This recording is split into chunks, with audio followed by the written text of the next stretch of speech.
मला diabetes detect झालाय, पुढे काय? डायबिटीसचा आजार फक्त गोड खाल्ल्याने होत नाही.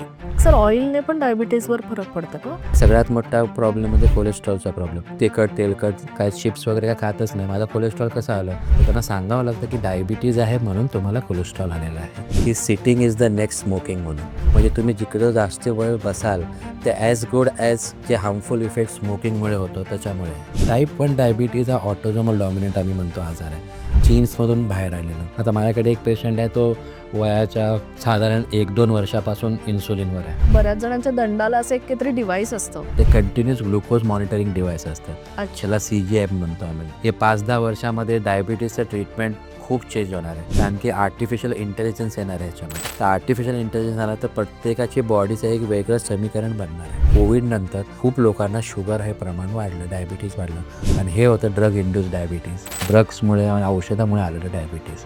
खूप प्रमाणात, आता 266% प्रमाणात जे काही डायबिटीस वाढणार असं म्हणतायत, ते खरं होण्याची शक्यता आहे. इंडिया कॅपिटल ऑफ डायबिटीज होणार आहे.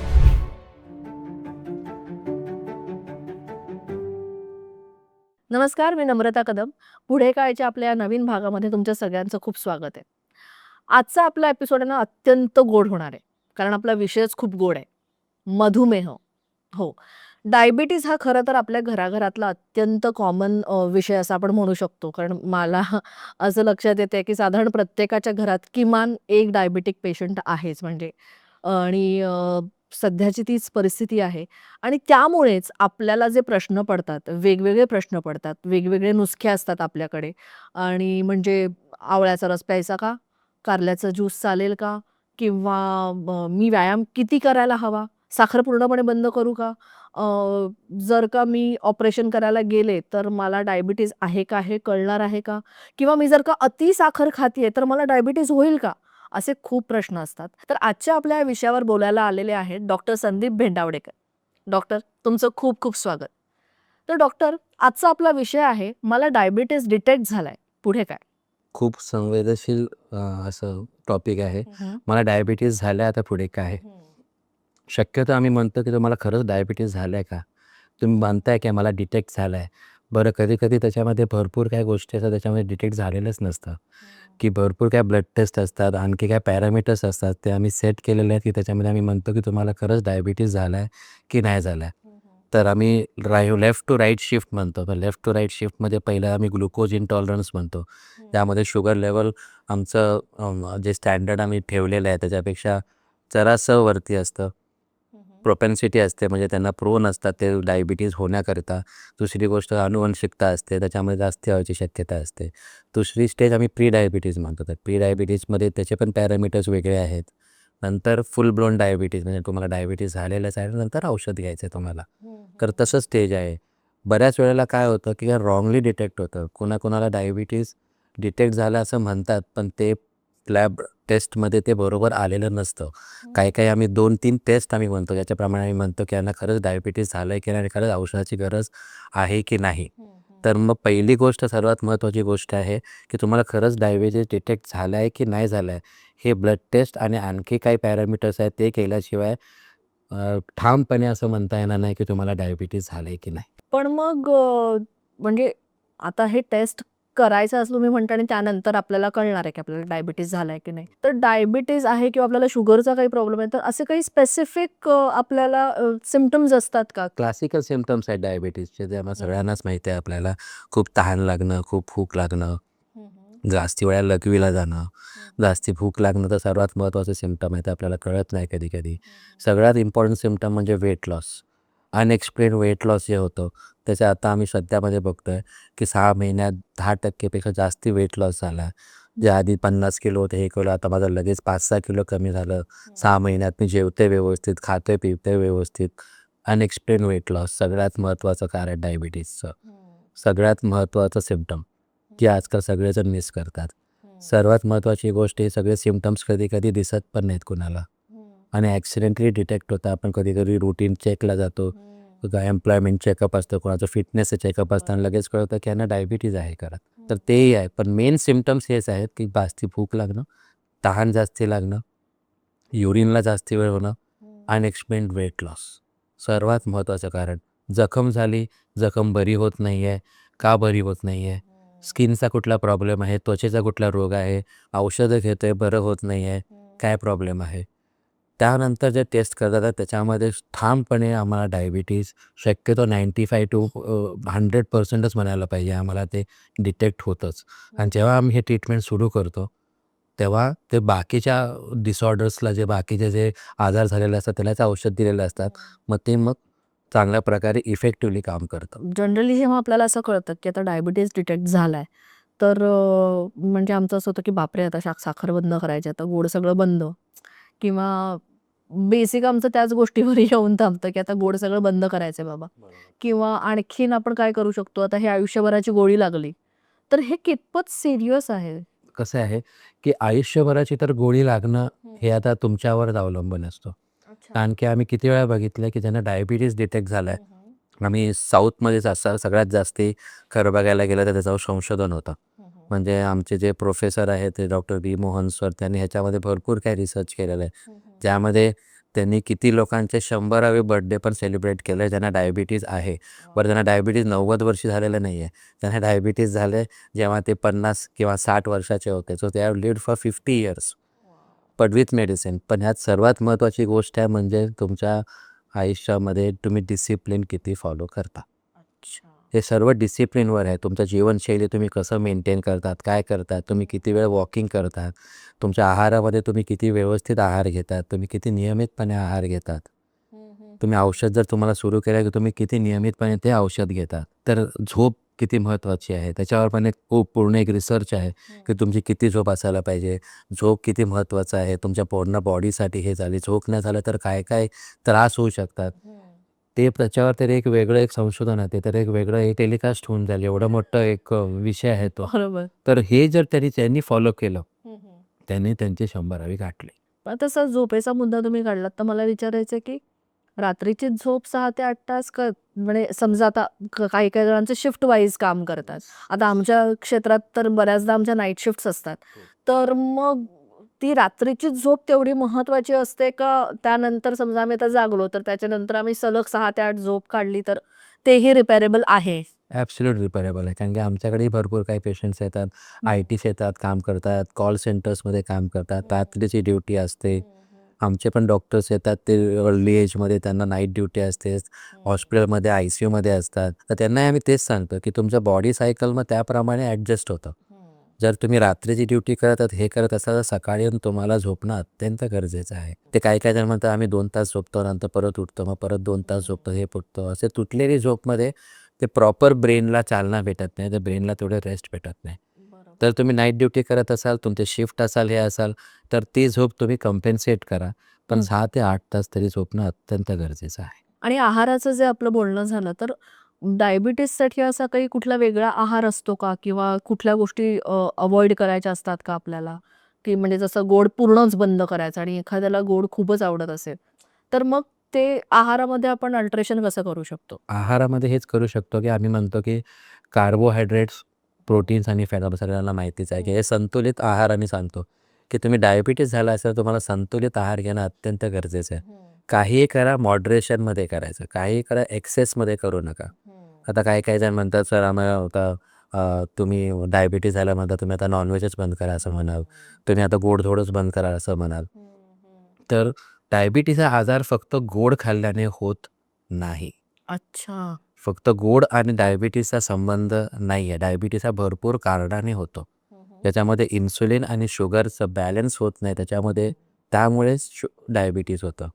त्यामुळे आम्ही काही लोकांना फार लिनियंट पण आम्ही असतो, की बाबा तुम्ही शुगर तुम्हाला वाटतं, तर खावा तुम्ही. एक चीट डे आम्ही ठेवू शकतो आम्हाला दर आठवड्याला एकदा. पण जे काय आहे त्याच्यामध्ये आम्ही सगळ्यात महत्त्वाचं म्हणतो, की आपल्या आहारामध्ये आम्ही प्लेट सिस्टम म्हणतो आता सध्या. या प्लेट सिस्टममध्ये आम्ही अर्धं प्लेट फक्त ग्रीन लिफी व्हेजिटेबल्स, पालेभाज्या, त्याच्यावर जास्ती भर देतो. 2 चटकोर जे आहेत अर्धे-अर्धे, त्याच्या अर्ध्यामध्ये आम्ही प्रोटीन्सला सर्वात जास्ती महत्त्व देतो. तर प्रोटीन्स म्हणाल तर आपण बेंगाल ग्राम आपण म्हणाल, ग्रीन ग्राम म्हणाल, आपण राजमा म्हणाल, आपण मशरूम म्हणाल, आपण सोया म्हणाल. तर vegetable protein is always preferred अच्छा. Over animal protein. ओके. पण मग काही जण म्हणतात, "सर एक तर डायबिटीज झालं आहे, परत मी हार्डकोर नॉन-व्हेज आणि त्यात तुम्ही नॉन-व्हेज खाऊ नका म्हणतात." हे असं कसं मग मग आम्ही काय जगायचंच नाही, मग ते एकदम रिजेक्ट होऊन जातात. डायबिटीजमध्ये आम्ही जेव्हा ट्रीटमेंट करतो तेव्हा आम्हाला एका पर्सनच्या कलेनेच घ्यावं लागतं. त्यांना पण आम्हाला विश्वासात घेऊनच ट्रीटमेंट करावी लागते. वन साइडेड ट्रीटमेंट करून कधीच पेशंट बरा होत नाही. आम्ही फक्त सांगितलं की हे नाही खायचं, ते नाही खायचं. आजकाल डाएट शीट भेटतात. एक Google सर्च केलं की एक पूर्ण डायबिटीज शीट भेटेल की तुम्हाला डायबिटीजमध्ये काय नाही खायचं आहे. पण तेच आपण रोज खात असतो. आम्ही जेव्हा डायबिटीज ट्रीटमेंट करतो तेव्हा आम्ही मुळापासून ट्रीटमेंट करतो असं कधीच म्हणत नाही. आम्ही डायबिटीज मेंटेन करतो. आम्ही शुगर कंट्रोल करण्याचा प्रयत्न करतो. आत्ता सध्या कुठे विषय येतो ते म्हणतात की रिव्हर्सल ऑफ डायबिटीज आहे, की डायबिटीज रिव्हर्स होतो.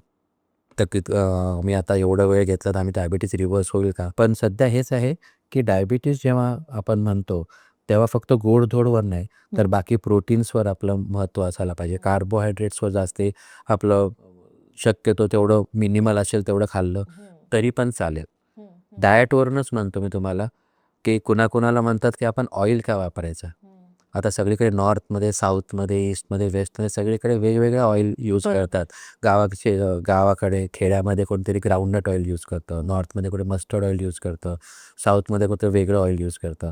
तर आम्ही ऑइलबद्दल आम्ही हेच म्हणतो की ऑइल जे रिफाईंड ऑइल्स भेटतात ते सगळं कढईत टाकल्यानंतर ते गरम होतात, ते रिफाईनच होतात ते. त्यामुळे ऑइलची मात्रा फक्त कमी करायची, क्वांटिटी कमी करायचं आहे. तुम्ही ऑइल कुठलंही घेऊ शकता, फक्त क्वांटिटी कमी करायची. पण मग सर ऑइलने पण डायबिटीजवर फरक पडतं का? डायबिटीज हा आजार आहे, हा वाळवीसारखा आहे. डायबिटीज बरोबर त्याचे सिस्टर जे आजार आहेत ते त्यांना अनुषंगाने मग काही वर्षानंतर ते चिकटले जातात. एक आहे सगळ्यात मोठा प्रॉब्लेम म्हणजे कोलेस्ट्रॉलचा प्रॉब्लेम. राईट. तर ते म्हणतात, "सर माझा कोलेस्ट्रॉल मी तर खातच नाही काय, तो तिखट, तेलकट, काय चिप्स वगैरे काय खातच नाही. माझं कोलेस्ट्रॉल कसं आलं?" तर त्यांना सांगावं लागतं की डायबिटीज आहे म्हणून तुम्हाला कोलेस्ट्रॉल आलेलं आहे. कालांतराने आम्ही बघितलंय ज्यांना डायबिटीज होतं 2-3 वर्षानंतर त्यांना ब्लड प्रेशर होतं, त्यांना थायरॉईड होतं आणि त्यांना कोलेस्ट्रॉल येतं. ते एवढं सगळं इंटरलिंक्ड हे आहे. सगळे इंटरलिंक्ड आहे. म्हणून डायबिटीजला कंट्रोल केलात तुम्ही तर बाकीचे आजारापासून पण तुम्ही लांब राहू शकतात. पर नॉनव्हेजमध्ये पण आपण अंडं व्यवस्थित खाऊ शकतो. हं. अंड्याचं व्हाईटच खाऊ शकतो, येल्लो खायचं नाही. हां. कारण की एक अंडं पण एक पूर्ण येल्लो खाल्लं तर पूर्ण 300 मिलीग्रॅमचं कोलेस्ट्रॉल आपलं पूर्ण बॉडीमध्ये जातं. आणि तेच आपलं लिमिट आहे. दिवसभराचं आपलं जे कोलेस्ट्रॉलचं लिमिट आहे ते 300 मिलीग्रॅम आहे. तर ते एका अंड्याच्या येल्लोमध्येच खाऊन होऊन जाईल. सगळ्यात जास्ती प्रोटीन एग प्रोटीनमध्ये ते अंड्याच्या व्हाईटमध्येच भेटतं. तर तुम्ही एग व्हाईट तुम्ही 5 ते 6 घेऊ शकता दिवसभरात, काही पण. पण सर असंही म्हणतात की मग मटण खाल्लं की कोलेस्ट्रॉल वाढतं, म्हणजे रेड मीट बेसिकली, तर त्याच्यामुळे सुद्धा ते पण खूप हानिकारक आहे. तर ते yes, red meat is definitely हानिकारक. पण तंदूर केलं, हे केलं, पण जे काय सांगितलं ते मॉडरेशनमध्ये. म्हणजे तुम्ही म्हणाल मी रोजच मटण खातो, मी रोजच चिकन खातो, तर ॲब्सोल्युटली चालणार नाही. बरोबर. Once in a while, once in a week खाल्लं absolutely fine. Once in a week जर तुमचं लेवल्स बरोबर असतील, तर तुमचं डायबिटीज कंट्रोलमध्ये असेल, तर तुम्ही तुमचं बाकीचं जे शेड्यूल आहे, जीवनशैली म्हणा, तुमचा आहार म्हणा, तुमचं फिजिकल ॲक्टिव्हिटी म्हणा, ते समजा व्यवस्थित असेल, तर एक दिवस चीट डे तुम्ही आरामशीर ठेवू शकता. हं. आणि सर फिजिकल ॲक्टिव्हिटी तुम्ही म्हणताय, तर मग त्याच्यामध्ये म्हणजे असं होतं की नेमकं काय करायचं? एक वॉकिंग आहे ते तर येतच, म्हणजे Google केलं तरी ते येतच की वॉकिंग आहे. पण मग आणखीन आपण काय, म्हणजे कधी-कधी असं होतं की मला चालायला जायला नाही आवडत किंवा माझ्याकडे जिमच नाहीये किंवा असे कारणं काढली तर आपण खूपच एक्सक्यूजेस काढू शकतो. पण मग असं कुठला व्यायाम आहे जो आपण रेग्युलरली करू करू पण शकतो आणि जो सस्टेनेबल पण आहे? मोस्ट कॉमन कॉज आहे. कारण की डायबिटीज हे आपण नेहमी म्हणतो, सगळ्यांना माहिती आहे की सिडेंटरी लाईफस्टाईलमुळे खूप वेळ बसून राहण्याचं काम, ऑफिस काम, लॅपटॉपवर चालू आहे, काम चालू आहे. सिडेंटरी लाईफस्टाईल सगळ्यात मोस्ट कॉमन कॉज आहे. तर आम्ही आत्ता एक डिक्टिम नवीनच हे आहे की sitting is the next smoking म्हणून.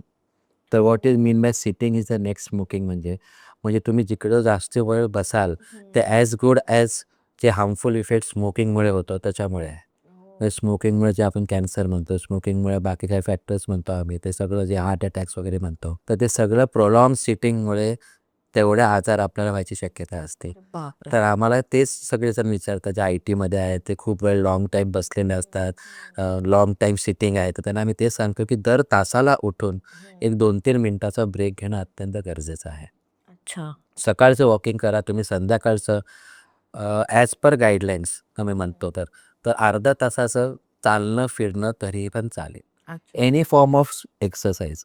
आता जे वर्किंग वुमन आहेत किंवा ते होम मेकर्स आहेत ते म्हणतात सकाळी आम्हाला नाही जमत. हे सकाळी आम्हाला भरपूर कामाचा दिवस उजडला की आम्हाला सगळे कामाची लिस्ट सगळ्या डोक्यावर असते. बरोबर. ह्याला जायचं आहे, नवऱ्याला डबा करून द्यायचा आहे, मुलाला शाळेत पाठवायचं, हे करायचं आहे. त्यांना मी सांगतो रात्री जेवल्यानंतर तुमच्याकडे हमखास वेळ असतो. की रात्री जेवण झाल्यानंतर हे केल्यानंतर दिवसभराचं काम केल्यानंतर आपलं माइंड पण रिलॅक्स असतं की आता काय काम करायचं नाही आहे खरं. दॅट इज द टाईम तुम्ही स्वतःसाठी अर्धा तास वॉकिंग केलात तरी भरपूर आहे. आणि जेव्हा तुम्ही ऑफिसमध्ये असाल, वर्किंग करत असाल, तर दर तासाला 1 तासाला उठण्याचं आपलं कॉन्शियसली ठेवायचं, की दर तासाला एकदा उठा. दर तासाला उठून 3-4 मिनिटाचा ब्रेक घ्या मॅक्झिमम. प्रत्येकाचे शरीर वेगळं, प्रत्येकाचं कॅपॅसिटी वेगळं, प्रत्येकाचं स्टॅमिना वेगळं आणि प्रत्येक शरीर डायबिटीजमध्ये वेगळं आहे. म्हणजे आम्ही कधी पण गोळ्या देतो, हे देतो, तर काही पेशंट एका गोळ्यानं रिस्पॉन्ड करतं, काही पेशंट एका गोळ्याला रिस्पॉन्ड करत नाही. तर त्यामुळे कधी पेशंट आमच्याकडे कंपॅरिझनसाठी येतात. अरे त्यांचं शुगर तर एकदम कमी आहे, आमचं शुगर जास्ती आहे, ह्यांचं कंट्रोलच होत नाही, ह्यांचं इन्सुलिनच सुरू आहे. तर प्रत्येक शरीर हे वेगळं आहे. डायबिटीजमध्ये प्रत्येकाचं ट्रीटमेंट वेगळं आहे आणि ते प्रत्येकाने त्या अनुषंगाने डाएट घ्यावं. लॉस ऑफ कॅलरीजमुळे, वेट लॉसमुळे डायबिटीज कमी होतो हे आजकाल मेडिकल डेटा आहे. अच्छा. त्यामुळेच बेरियाट्रिक सर्जरी आम्ही जे म्हणतो वेट लॉस सर्जरीज वगैरे जे आता होतात ते एक स्वतंत्र एक रिसर्च आहे. त्याच्यामध्ये बेरियाट्रिक सर्जरीमुळे किंवा वेट लॉसमुळे ज्यांचं खूप हेवी वेट आहे 100, 125, 150 केजीज अँड ऑल, त्यांनी आपलं बेरियाट्रिक सर्जरी केलं किंवा वेट लॉस सर्जरी केलं आणि त्यांचं वेट कमी झालं आहे आणि त्यांचं डायबिटीज कंट्रोलमध्ये आलं आहे. अच्छा. त्यामुळे कॅलरी इंटेकला तर महत्त्व आहेच की एवढं कॅलरी काय करा. हे शुगर वाढणं आणि साखरेचं प्रमाण जे आहे ते इन्सुलिन एकतर तुमच्यामध्ये कमी बनतं आहे, नाहीतर ते इन्सुलिन रेझिस्टन्स आम्ही म्हणतो, म्हणजे तुमच्यामध्ये इन्सुलिन कामच करत नाही. कारण की पँक्रियाज आपल्यामध्ये जे बॉडीमध्ये आहे ते सर्वात महत्त्वाचं ऑर्गन आहे डायबिटीजच्या इर्दगिर्द. कारण की पँक्रियाजमध्ये जे आपण मराठीमध्ये आय थिंक स्वादुपिंड असं म्हणतो. हो. ॲब्सोल्युटली. तर पँक्रियाजमध्ये 2 एकतर आहे. एक तर आपलं पचनक्रियासाठी आपण एन्झाईम्स बनवतो, म्हणजे आपण ते जेवलेलं आहे ते पचन होतं आणि दुसरं म्हणजे आपण हॉर्मोन बनवतो आणि ते आहे ते इन्सुलिन. अच्छा. बरं इन्सुलिन काय आहे? गेटकीपर म्हणून आहे. सेल्स आणि ब्लडच्या शुगरमध्ये त्या सेल्समध्ये शुगर जाण्यासाठी त्याला नियंत्रणमध्ये ठेवण्यासाठी इन्सुलिन हा गेटकीपर असतो. आपण जे काही खातो ते आपलं एन्झाईम्स पँक्रियास त्याचं डायजेस्ट करतं. ते डायजेस्ट करतं तर साखर आपल्या रक्तामध्ये येते. तर रक्तच साखर आहे, इकडे इन्सुलिनमध्ये बसले आणि इकडे सेल्स आहेत. तर शुगर जे आहे ते सेल्समध्ये गेल्यानंतरच आपलं पूर्ण एनर्जी होते आपली. तर आपण पूर्ण काम करू शकतो, आपलं पूर्ण सेल्सला एनर्जी भेटते, आपलं पूर्ण ऑर्गन्स व्यवस्थित राहतात. तर इन्सुलिन काय करतं, किती प्रमाणात आतमध्ये जायचं आहे, की त्या किती प्रमाणात शुगर सेल्समध्ये गेल्यानंतर एनर्जी भेटेल ते त्याचं नियंत्रण ठेवतं. त्यामुळे इन्सुलिन समजा कमी असेल तर जास्त प्रमाणात जाणार. जर इन्सुलिन कामच करत नसेल तर त्या सेल्समध्ये शुगर जाणारच नाही. सेल्समध्ये शुगर गेला नाही तर एनर्जी भेटत नाही. एनर्जी भेटत नाही तर डायबिटीज पेशंट्सला ज्यांची शुगर जास्त असते त्याला थकवा जाणवतो, फटीग वाटतं. दिवसभर सकाळी चांगलं असतं, संध्याकाळपर्यंत एकदम गळल्यासारखं होतं, कामच होत नाही. स्टॅमिना ज्यांचा कमी होतो त्याचं कारण हेच आहे की जे रक्तातली साखर आहे ते सेल्समध्ये न जाता ते रक्तामध्येच मिसळली जाते, रक्तामध्येच फिरत राहते. सेल्सला एनर्जी भेटतच नाही. लो शुगर आणि डायबिटीजचा काय म्हणजे संबंध आहे? मला ते नेहमी कन्फ्युजन होतं. 2 गोष्टी ह्याच्यामध्ये. एक तर नॉन डायबिटिक ठेवूया की डायबिटिक ठेवूया. नॉन डायबिटिक पेशंट आहे त्याला आधीपासून काहीच माहिती नाही आहे, काय नाही. शुगर लो झालं आहे, तर ते लाँग वर्किंग अवर्स, खाल्लं-पिलं नाही आहे, पोटात काहीच नाही आहे, हायपोग्लायसेमिया झालं, चक्कर आलं, ते एक वेगळी गोष्ट आहे. डायबिटीज पेशंट आहे, औषधं घेतोय, त्याला चक्कर आली, याचा अर्थ की डायबिटीजच्या गोळ्या आता खूप जास्ती प्रमाणात झाल्या आहे. डोस जास्ती झाले आहेत. तुम्ही टेस्ट नाही केली आहे. तुम्हाला माहितीच नाही तुमची शुगर लेवल काय आहे. तुम्ही तेच डोस आयुष्यभर घेताय. आता माझ्याकडे किती पेशंट येतात ते 3 वर्षानंतर आले. तर म्हणतात, "नाही आमचं तर मला तर काही त्रास होत नव्हता. मी कसला टेस्ट करू? मला तर व्यवस्थित होतं." आणि नंतर ज्या वेळेला येतात तेव्हा बघतात त्यांची शुगर 60-70 असते. मला चक्कर येते. मला याच्यामध्येच ग्लानी येते. माझ्या डोळ्यासमोर अंधार येतो. मी कधी-कधी पडलो याचं चक्कर. मग तेव्हा ते टेस्ट करा तेव्हा कळतं की त्यांची शुगर 60 आणि 70 असते. कारण की त्यांना माहितीच नसतं. म्हणून ते एज्युकेशन आम्ही अवेअरनेसवर आजकाल भरपूर काय भर देतो. म्हणून आजकाल वर्ल्ड WHO वाले 14 नोव्हेंबरला आम्ही एक डे ठरवला की वर्ल्ड डायबिटीज डे म्हणून. यामध्ये आम्ही अवेअरनेस स्प्रेड करायचा प्रयत्न करतो. की तुम्हाला हे सिम्पटम्स आहेत. तसं तुम्ही पहिल्या प्रश्नामध्ये विचारलात की काय सिम्पटम्स आहेत, काय आहेत? तर त्याची आम्ही जाणीव करून देतो. त्याची आम्ही पॅम्पलेट लावतो. त्याचा आम्ही अवेअरनेस करतो. आता आमचं क्लिनिक असेल तर बाहेर आम्ही एक मॉनिटर ठेवतो. त्याच्यामध्ये आम्ही एज्युकेशनचं ते स्लाईड्स लावतो, की जोपर्यंत वेटिंग टाईम आहे तोपर्यंत कमीत कमी ते तरी ऐकावं, की काय सिम्पटम्स आहेत, काय करायचं, तुम्ही पायाची निगा कशी ठेवायची. कारण की डायबिटीज हा असा आजार आहे, ते केसापासून तर नखापर्यंत सगळ्यांना अफेक्ट करतो. केसापासून नखापर्यंत नेम एनी ऑर्गन आणि तुम्हाला डायबिटीज ते अफेक्ट करतो. मेन तर ऑब्व्हियसली आईज आहेत, हार्ट आहेत, किडनी आहे, आपलं पायाचं आहे. पण मेन हेच आहे की तुम्हाला जोपर्यंत अवेअरनेस नाही आहे, जोपर्यंत आजाराबद्दल माहिती नाही, आम्ही म्हणतो जो शिकेल तो जगेल असं म्हणतो आपण.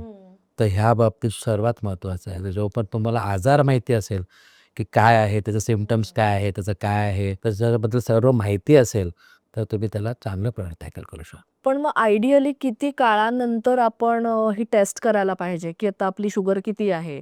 कारण आपल्याला म्हणजे जसं तुम्ही म्हणा अवेअरनेस नाहीच आहे. आता एकदा झालं मला गोळ्या देतात तर आता ह्या आयुष्यभराच्या लागल्यात असं ठरवूनच माणूस पुढे जातोय. पण मग आयडियली किती काळानंतर आपण ते टेस्ट करत राहायला पाहिजे आपली? Yes, very good. दर 3 महिन्याची एक टेस्ट असते. अच्छा. त्याला आम्ही HbA1c आम्ही म्हणतो. आम्ही ग्लायकोसाइड हिमोग्लोबिन आणि ते पर्सेंटेजमध्ये असतं. तर तेच पर्सेंटेजप्रमाणे सगळे गाईडलाईन्स आजकाल सध्या अमेरिकन गाईडलाईन्स, युरोपियन गाईडलाईन्स वगैरे डिफेक्ट करतात, की 6.5च्या खाली असेल, तर आम्ही सांगतो की तुम्ही डायबिटीज अजूनपर्यंत तुम्हाला फुल ब्लोन झालेला नाही आहे. तर तुम्ही डाएट आणि एक्सरसाइजवर तुमच्या जीवनशैलीमध्ये लाईफस्टाईल मॉडिफिकेशन म्हणतो ते करून तुम्ही करू शकतात डेफिनेटली. पण 6.5च्या वरती असेल तर मग औषधं घेऊन प्लस लाईफस्टाईल मॉडिफिकेशन घेऊन तुम्ही काय करू शकता. आता सध्या आपण विषय काढला होता, तर ह्या अनुषंगाने आपण बोलूया की what is reversal of diabetes. तर आपण म्हणतो की ते रिव्हर्स होतो डायबिटीज, की डायबिटीज आम्ही निघून जातं आणि ते रिव्हर्स झाले असं म्हणतो. पण फार कमी लोकांमध्ये होतं ते, टू बी व्हेरी फ्रँक. कारण की ते मेंटेन करणं अत्यंत गरजेचं असतं. डेफिनेशनप्रमाणे आम्ही म्हणतो की 6.5 HbA1c for more than 1 year without medicines. म्हणजे न औषध घेता तुमचं HbA1c लेस दॅन 6.5 राहिलं आणि ते 1 वर्षापर्यंत राहिलं, तर मग रिव्हर्सलचं झालं असं आम्ही म्हणतो. तर मध्ये एक पेशंट असा होताही, त्याने रिव्हर्सही केलं. मला त्यानं मग सोशल मीडियावर एकदम असं तुफानच चालू झालं त्याचं, की मी रिव्हर्स केलं, आता मला काय होणार नाही. सगळं मी वेट लॉस कमी केलं, त्याने सगळं वेट कमी केलं, सगळं केलं. रिव्हर्स झालं असं म्हणून सांगितलं, माझं सगळं व्यवस्थित आहे आता 5.5. मग काय होतं, ओव्हर कॉन्फिडन्स होतो. त्याचं डिसिप्लिन निघून गेलं. त्याचं डाएटचं सगळं व्यवस्थित हे नाही झालं आणि तो परत डायबेटिक झाला. सो ते बेसिकली त्यामुळे डिसिप्लिन. Absolute discipline. ते म्हणजे डिसिप्लिन ठेवलं तर डेफिनेटली रिव्हर्सल आहेच. पण रिव्हर्सल जे आहे ते फार कमी लोकांमध्ये, म्हणजे तुम्हाला एकदम टिपिकल एकदम प्रॉपर असं टाईम बाबा आपण म्हणतो, घड्याळ बाबा कसं म्हणतो तसं. या टायमावर उठायचं, या टायमावर झोपायचं, या टायमावर खायचं, या टायमावर व्यवस्थित हे करायचं, या टायमावर एक्सरसाइज करायचं. एक वेळेचं तुम्ही जर ठेवलात व्यवस्थित, तर डेफिनेटली रिव्हर्सल ऑफ डायबिटीज होऊ शकतो. पण तेच मेंटेन करणं खूपच डिफिकल्ट असतं. ते जर तुम्ही मेंटेन केलं तर ॲब्सोल्युटली फाईन.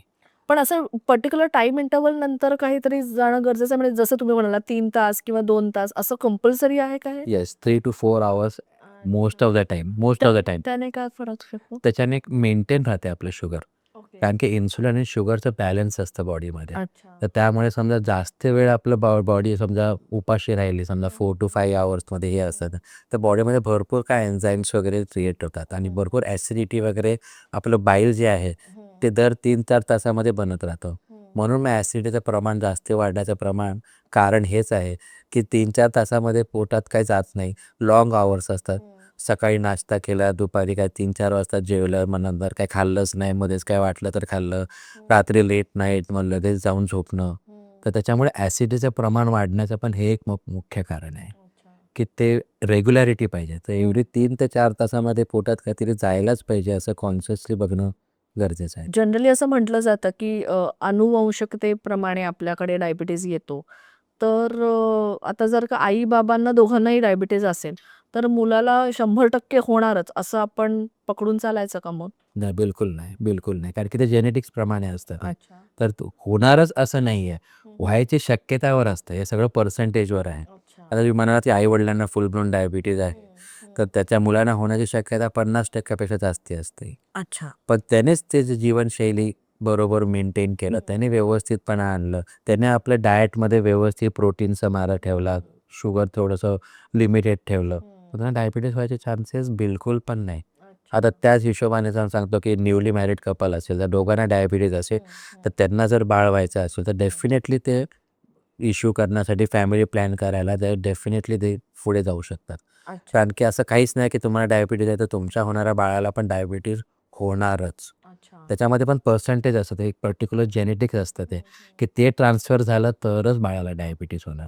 जर तुम्ही व्यवस्थितपणे तुमची निगा ठेवली, तुमचं शुगर व्यवस्थित कंट्रोलमध्ये ठेवलं, तर definitely over a period of time तुम्ही कितीही डायबिटिक असाल, किती वर्षापासून डायबिटीज असाल, तुम्ही फॅमिली बिलकुल प्लॅन करू शकता. पण मग टाइप 1 डायबिटीससाठी प्रिकॉशनरी काही मेजर्स आहेत का? टाइप 1 डायबिटीज हा ऑटोझोमल डॉमिनंट आम्ही म्हणतो आजार आहे. ऑटोझोमल डॉमिनंट म्हणजे जेनेटिक्सने ट्रान्सफर केलेलं, म्हणजे जीन्समधून बाहेर आलेलं. त्यामुळे त्याला प्रिव्हेंट करणं आपल्या हातात नाहीच आहे. It's a genetic, it's a inheritance. त्यामुळे त्याला आपण काहीच करू शकत नाही. ओके. त्याला आपण फक्त डिटेक्ट करू शकतो, त्याला ट्रीटमेंट करू शकतो, त्याचे टाईप समजू शकतो, की समजा काय टाईप्स आहेत त्याच्यामध्ये आम्हाला इन्सुलिनच द्यायचं नाही, ओरल गोळ्या आपण चालू करू शकतो. आणि आता भरपूर काही डिव्हाइस आहेत. आता माझ्याकडे एक पेशंट आहे, तो वयाच्या साधारण 1-2 वर्षापासून इन्सुलिनवर आहे. बाळ असल्यापासून, आणि आत्ता तो व्यवस्थित 24-25 वर्षाचा मुलगा आहे. त्याच्यामध्ये आत्तामध्ये भरपूर काही टेक्निक्स आले. त्याच्यामध्ये नेहमी इंजेक्शन देऊनच करायची गरज लागत नाही आहे. एक डिव्हाइस असतं, त्याला फक्त सकाळी आम्ही इकडे इंट्रोड्यूस करतो पोटामध्ये कुठेतरी, आणि तिकडे ते कंट्रोल रिलीज होतं इन्सुलिनचं दिवसभरात. तर सकाळी फक्त तिकडे तो इंजेक्शन मारून तो दिवसभर आपलं काम करू शकते. पायाचं ग्रीन म्हणजे सर नेमकं काय? ओके, गँग्रीन म्हणजे पायाच्या जे बोटं असतात ते काळसर पडतात. मग तिकडे रक्त पुरवठा कमी होतो. ते कधी होतं, तेव्हा डायबिटीज लाँग टर्म होतं, जेव्हा कंट्रोलमध्ये नसतं. तेव्हा पायाच्या नसांना सुन्नपणा येतो.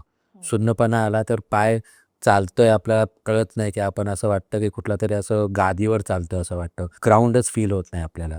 मग कुठे धडकलं, लागलं आपल्याला कळतच नाही. मग आपण पायाकडे लक्षच देत नाही आपण. लक्ष नाही दिलं तर मग तिकडे ते इन्फेक्शन वाढत जातं. मी असं ऐकलं होतं की डायबिटीजमुळे डोळ्याच्या नंबरवर पण फरक पडतो. Yes, yes. डायबिटीजमुळे डोळ्याच्या नंबरवर, रेटिनावर मोतीबिंदू व्हायचे प्रमाण जास्ती होतात. अच्छा. इन्फेक्शन व्हायचे प्रमाण जास्ती होतात. कंट्रोलमध्ये नसलं तर कुठलंही डोळ्यातलं रेटिना सर्वात महत्त्वाचं असतं. तर रेटिनल डिटॅचमेंट, रेटिनामध्ये ब्लिडिंग, रक्ताचा स्पॉट येणं, डोळ्यासमोर एक असं स्पॉट फिरत राहणं, मोस्ट कॉमन, मोस्ट कॉमन. आणि हे डायबिटीजमध्ये अनुषंगाने आम्ही म्हणतो की अनकंट्रोल्ड असेल, खूप वर्षाचा डायबिटीज असेल, तर 10-20 वर्षानंतर ते व्हायला सुरुवात होते. अच्छा. आणि हे पण बघितलं की बऱ्याच जणांच्या दंडाला असं एक काहीतरी डिव्हाइस असतं. माहिती नाही ते शुगर स्पाइक ते कंट्रोल डिटेक्ट करत असतात. माहिती काय नेमकं डिव्हाइस असतं? ते कंटिन्यूअस ग्लुकोज मॉनिटरिंग डिव्हाइस असतात. अच्छा. त्याला CGM म्हणतो आम्ही. ते कंटिन्यूअस 24 अवर्सचं, आणि ते शुगर आम्ही व्हेरिएशन आम्ही बघत असतो, की त्यानं कुठल्या वेळेला पीक होतं, कुठल्या वेळेला जास्ती राहतं, काय खाल्ल्यानंतर त्याला जास्ती झालं आहे. मग ते इंडिव्हिज्युअलाइज ट्रीटमेंट करायला मला फार मदत होते, की त्याचं लाईफस्टाईल वेगळं आहे. आता तुमच्या फ्रेम पर्सनॅलिटीज आहेत, तुमचे काय शेड्यूल्स आहेत, काय आहेत, तर त्याच्यामध्ये हे डिव्हाइस सर्वात महत्त्वाचं. या तुमचं वर्किंग शेड्यूल वेगळं असतं, नाईट शिफ्ट चालू आहे, हे चालू आहे, लाँग वर्किंग आवर्स आहे, आउटडोर शूटिंग्स आहे, ते आहे. हे डिव्हाइस घातल्याने आम्हाला कळतं की तुम्ही कुठल्या वेळेला काय खाल्लं आहे, त्या खाल्ल्यानंतर तुम्ही शुगर लेवल किती वेळ वाढलेली आहे. आणि ते आम्हाला 24 अवर्स गाईडलाईन्स आहे, ते 7 डेज आम्ही म्हणतो. ते 7 डेज आम्ही ते मशीन ठेवतो, त्याचं आम्ही ते रेकॉर्डिंग घेतो, आणि त्याप्रमाणे आम्ही मग ती गोळी आम्ही तुम्हाला चालू करायला बरं पडतं, जेणेकरून हे जे ग्लुकोज पीक्स तुमचं जे येतात तर आम्हाला कंट्रोल करायला मदत पडतं. तर ते कंटिन्यूअस ग्लुकोज मॉनिटरिंग डिव्हाइस म्हणतो आम्ही त्याला. अच्छा. आणि एक प्रेग्नन्सीमध्ये पण शुगर डिटेक्ट होते सर. तर ते काय कितपत असतं ते कंटिन्यू राहतं का ते निघून जातं? ते काय असतं? कारण का हे खूप कॉमन फॅक्टर आहे प्रेग्नन्सीमधला. परफेक्ट. आता हे 3 टाइप्स तुम्ही जर म्हणालात ते टाइप 1, टाइप 2, आणि हे 3 मध्ये हे आम्ही तिसरंवालं तुम्ही याच्या म्हणतात ते सर्व. त्याला आम्ही जेस्टेशनल डायबिटीज म्हणतो. अच्छा. की प्रेग्नन्सीमध्ये भरपूर काय हॉर्मोन्सचं वर खाली ते उठाव सुरू असतो, ते काय हॉर्मोन्स वर जातात, काय हॉर्मोन्स खाली जातात. त्याच्यामुळे शुगर कधी-कधी कुणाला मोमेंटरीली तेव्हापर्यंत होतं, अच्छा. आणि मोमेंटरी ते शुगर असल्यानंतर ते मोमेंटरी ते शुगर हाय होते. आम्ही त्या शुगर हायमध्येच आम्ही सगळं इन्सुलिन वगैरे देऊन त्यांचं डिलिव्हरी वगैरे कंडक्ट करतो. काही लोकांचं डिलिव्हरी झाल्यानंतर शुगर निघून जाते. अच्छा. तर त्यामुळे काही लोकांचं निघून जातं, काही लोकांचं राहतंच.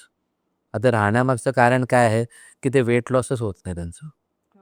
ते वेट गेन जे प्रेग्नन्सीमध्ये झालेलं असतं ते कॅरी फॉरवर्ड होतं प्रेग्नन्सीनंतर. तर ते जर प्रेग्नन्सीनंतर कॅरी फॉरवर्ड झालं तर वेट गेनमुळे जे प्रॉब्लेम्स डायबिटीजमध्ये होतात बरोबर. त्यांनाही होतं. पण मग जे प्रेग्नन्सीमध्ये डायग्नोज होतं डायबिटीस ते मुलामध्ये ट्रान्सफर होऊ शकतं? तेच 50%. अच्छा, तिकडे पण पॉसिबिलिटी आहे. तिकडे पण पॉसिबिलिटी आहे, तिकडे पॉसिबिलिटी पण त्याचे पण 50-50% 50-50%. नॉट ऑलवेज की ह्याच्यामध्ये होणारच खरं.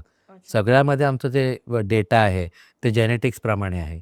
तर त्यामुळे ते म्हणतात की काही जण म्हणतात ते आमच्या वडिलांना पण नव्हतं, आमच्या आजोबांना पण नव्हतं, कुणालाही नाही, आमच्या 7 पिढ्यांमध्ये कुणाला नाही आणि मला डायबिटीज कसं झालं? तर त्याच्यामध्ये जीन्स आलेच, पण प्लस जीवनशैली पण आली. बरोबर. दोन्ही गोष्ट. म्हणजे डायबिटीससाठी व्यसनं पण तितकीच मारक असतील ना? येस, बिलकुल. आणि स्मोकिंग म्हणतो आम्ही, अल्कोहोल म्हणतो. कुठलंही व्यसन तसंही खराबच. सर्वात महत्त्वाचं आम्ही म्हणतो स्मोकिंग. स्मोकिंगमुळे डायबिटीजमध्ये खूपच हानिकारक. हार्ट अटॅकचे प्रमाण आम्ही सर्वात जास्त बघतो. जे आम्ही आता रिसेंटली आम्ही बघतो की आपण यंग एज लोकांना हार्ट अटॅक्स येतात. ते यंग एज लोकं आम्ही म्हणतो की त्याची जीवनशैली खूप चांगली होती, अरे तो खूप चांगलं सगळं व्यवस्थित खात पीत होता, व्यवस्थित सगळं करत होता, त्याला कसं हार्ट अटॅक आलं? पण त्याला अंडर द बेल्ट असं असतं की ते स्मोकिंगची हॅबिट असते.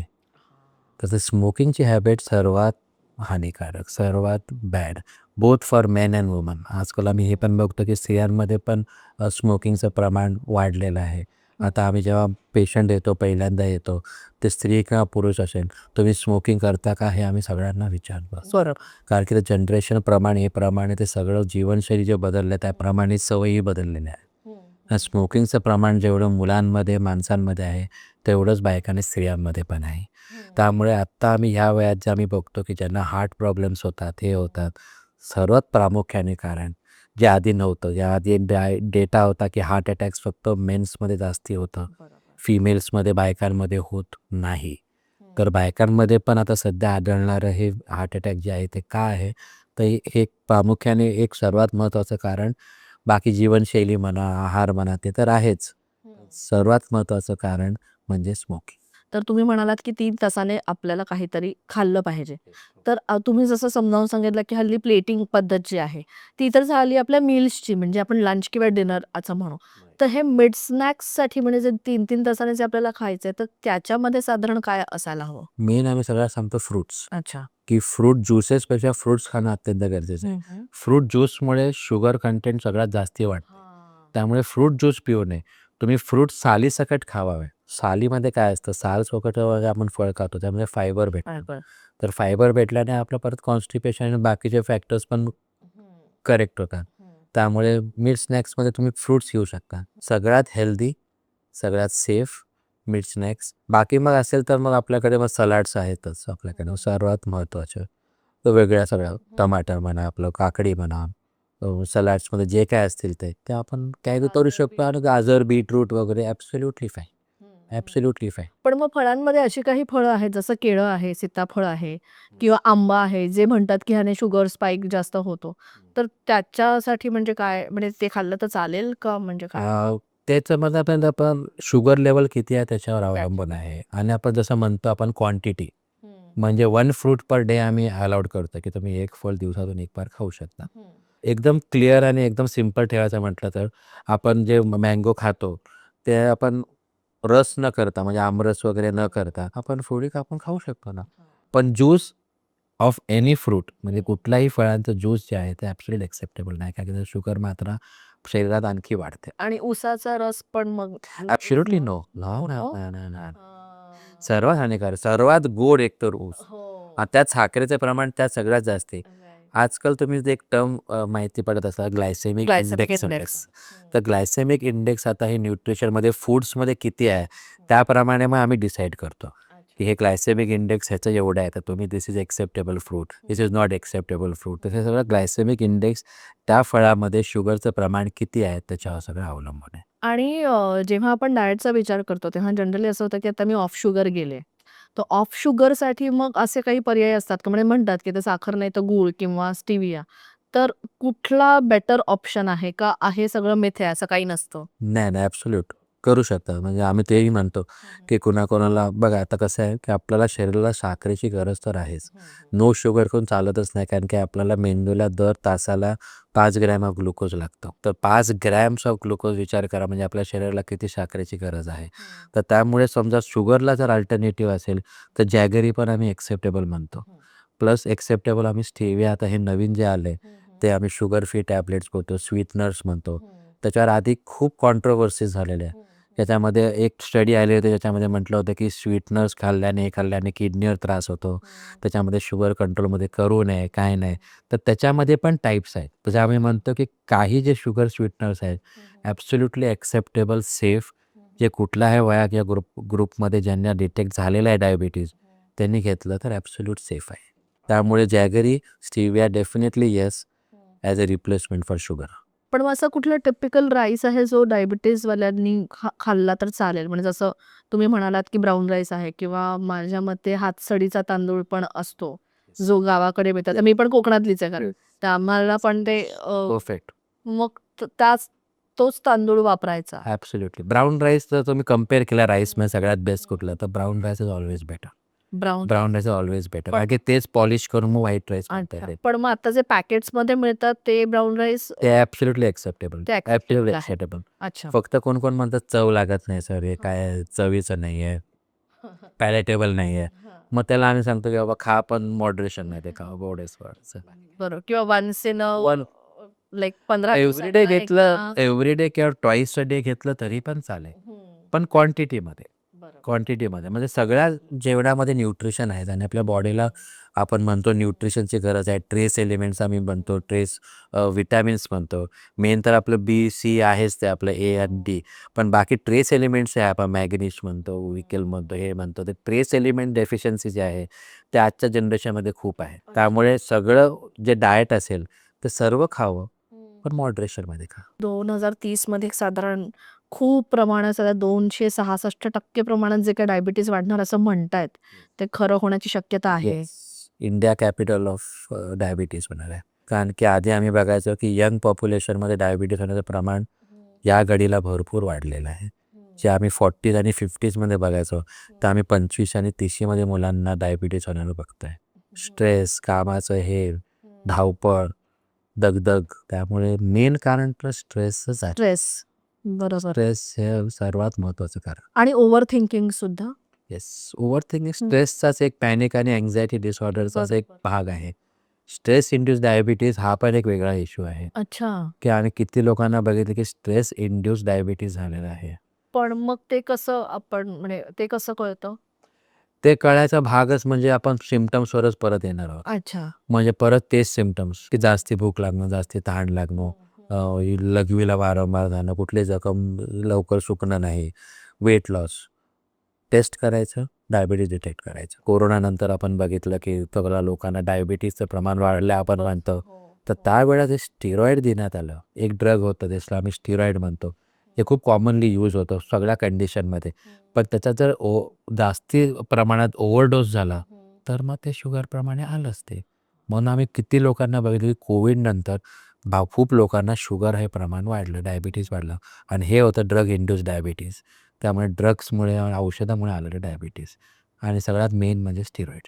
त्यामुळे सगळे कॉज फॅक्टर्स आहेत. म्हणजे एक पेशंट आला तर एक वेगळं एक डायबिटीज आणि पेशंट त्याचं एक वेगळं एक समीकरणच आम्हाला बनवावं लागतं की ह्या याच्यामध्ये काय आहे, कसं आहे, याच्यामध्ये कसं असणार आहे. ट्रीटमेंट 10 वर्षानंतर खूप बदलणार आहे. हे 5-10 वर्षामध्ये डायबिटीजचं ट्रीटमेंट खूप चेंज होणार आहे. कारण की आर्टिफिशियल इंटेलिजन्स येणार आहे ह्याच्यामध्ये. तर आर्टिफिशियल इंटेलिजन्स आला तर प्रत्येकाची बॉडीचं एक वेगळं समीकरण बनणार आहे. त्याच्यामध्ये सगळं कळणार की काय आहे, कसं आहे. आणि आता भरपूर काय डायग्नोस्टिक टेस्टचे स्टडीज सुरू आहे. त्याच्यामध्ये एका पेशंटला समजा डायबिटीज झालं तर कुठल्या गोळ्यांना त्याच्या डायबिटीजचा त्यांना बॉडीला फरक पडेल याचं जेनेटिक फाइंडिंग होतं. आणि जेनेटिक फाइंडिंग होऊन माहिती पडतं की हे औषधं त्यांना फरक पडणार आहे. तर हेच औषध दिलं जातं. आणखीन एक असं म्हणजे समजतं की एक ग्रामीण भागामध्ये आढळला जाणारा डायबिटीज आणि शहरी भागांमध्ये आढळला जाणारा डायबिटीज ह्याच्यामध्ये खूप फरक आहे. म्हणजे जनरली असं आजी किंवा आजोबांकडनं असं ऐकायला मिळतं की अरे कसले तुम्ही हे करताय, आमच्या वेळेला असलं काही नव्हतं. तर तो का असा एवढा फरक किंवा अशी एवढी तफावत काय आहे त्याच्यामध्ये? ग्रामीण भागामध्ये शहरीकरणचं सगळ्यात मोठं कारण म्हणजे आपलं जे फूड आउटलेट्स आहेत, हे आहेत, आपलं खाण्याची पद्धती, जगण्याची पद्धती, ते जे अर्बनायझेशन झालं आपलं गावामध्ये, जे शहरीकरण झालं गावामध्ये, सर्वात मुख्य कारण. खाण्यापिण्यामध्ये बदल. जंक फूड आता गावची मुलं पण खातात. चिप्स वगैरे गावच्या मुलांना पण भेटतं. अवेलेबिलिटी ते पण आहे सगळीकडे आता. सगळीकडे फूड आउटलेट्स आहेत. सगळीकडे बर्गर भेटतं, सगळीकडे पिझ्झा भेटतं, सगळीकडे तळलेले पदार्थ, फ्राईज वगैरे भेटतात. गावच्या मुलांना पण ते आवडायला लागले. गावच्या मुलं पण खातात आजकाल ते. ग्रामीण भागामध्ये का नसायचं? सगळ्यात महत्त्वाचं कारण की तेव्हा काय डिटेक्शन फॅसिलिटीजच नव्हत्या. अच्छा. पॅथॉलॉजी लॅब्सच नव्हते. कोण जायचंच नाही कारण मला काय त्रासच होत नाही, काय नाही, कशाला माहितीच नाही. त्यामुळे माहितीच नाही पडलं त्यांना डायबिटीज आहे की नाही. खरं म्हणजे असायचं, पण ते माहितीच नाही पडलं. डिटेक्टच होत नाही. त्यामुळे आम्ही रेग्युलर चेकिंगवर, रेग्युलर ॲन्युअल चेकअपवर जास्ती भर देतो.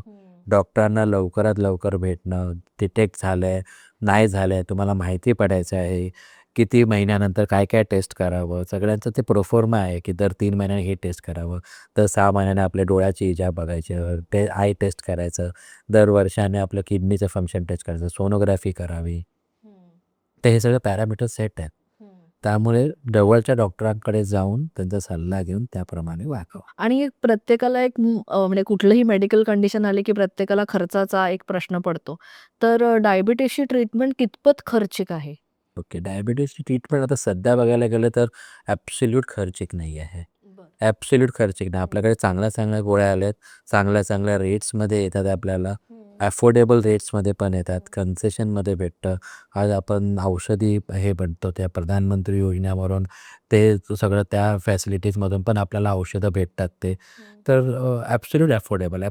इन्सुलिन पण आता एवढ्या कमी रेट्समध्ये सगळ्याकडे अवेलेबल आहे की बिलकुलच असं की बाबा हा आजार श्रीमंताचाच आजार आहे किंवा श्रीमंतच अफोर्ड म्हणजे गरीब ॲब्सोल्युटली नाही. त्यासाठीच आपल्याकडे सरकारी सुविधा आहे, आपल्याला योजना आहेत, आपल्याकडे म्युनिसिपल हॉस्पिटल्स आहेत, त्याच्याकडे हे सर्व एकदम अल्प दरात आपल्याला भेटतं. त्यामुळे ॲब्सोल्यूट खर्चिक नाही. हां, मी तुम्हाला तेच विचारणार होते, की एक सरकारी दवाखान्यांमध्ये आणखीन प्रायव्हेट दवाखान्यांमध्ये फरक पडतो का?